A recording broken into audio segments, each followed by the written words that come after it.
আমরা যেহেতু 3টা দাবির পরিপ্রেক্ষিতে অনশনে বসেছিলাম, তো আমাদের 3টা যে দাবি ছিল মন্ত্রণালয় থেকে এবং ইউজিসি থেকে তাদের সম্মিলিত প্রচেষ্টায় আমাদের দাবিগুলো মেনে নিয়েছে। তো এই দাবি মেনে নেওয়ার ফলে আমরা আমাদের অনশন প্রত্যাহার করছি এবং আমরা অনশন ভঙ্গ করছি। আমরা এখন এই মন্ত্রণালয়ের সামনে থেকে চলে যাব আমাদের ক্যাম্পাসে এবং আমাদের ক্যাম্পাস শাটডাউন থাকবে। আগামী যে বুধবারে মিটিং হওয়ার কথা আছে, আলোচনা হওয়ার কথা আছে, আলোচনার আগ পর্যন্ত আমাদের শাটডাউন কার্যক্রম চলবে। না, আমাদের এখানে ভিসি স্যার নাই, আমাদের অন্যান্য স্যাররা আছে। স্যার আপনি একটু বলেন।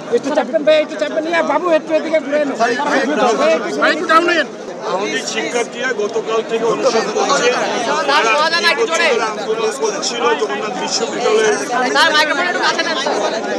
তারা দীর্ঘদিন ধরে আন্দোলন করছে জগন্নাথ বিশ্ববিদ্যালয়ের দ্বিতীয় ক্যাম্পাস সেনাবাহিনীর কাছে হস্তান্তরের জন্য।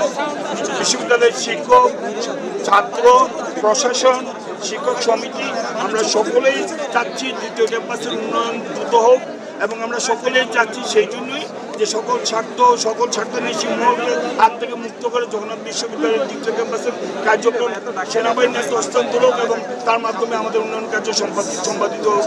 আমাদের ছাত্রদের এই প্রত্যাশার ব্যাপারে মন্ত্রণালয় যথেষ্ট আন্তরিক ছিল। তাদের আন্তরিকতার প্রেক্ষিতে আজকে আমরা এই বিষয়টির সুস্পষ্ট নির্দেশনা পেয়েছি। আগামী বুধবারে তারা সভা করবে। আমাদের ছাত্রছাত্রীরা তার প্রেক্ষিতে তারা অনশন প্রত্যাহার করছে।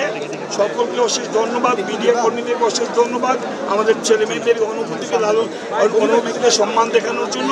আমরা আশা করি আর সরকার এবং সরকারের সংশ্লিষ্ট মন্ত্রণালয় এবং সংশ্লিষ্ট মহল আমাদের শিক্ষার্থীদের আশা পূরণ করবে এবং সেই সাথে সাথে আমাদের যে আবাসনের না থাকার কারণে শিক্ষার্থীদেরকে আবাসন ভাতা চাচ্ছে তা নিশ্চিত করবে আগামীতে।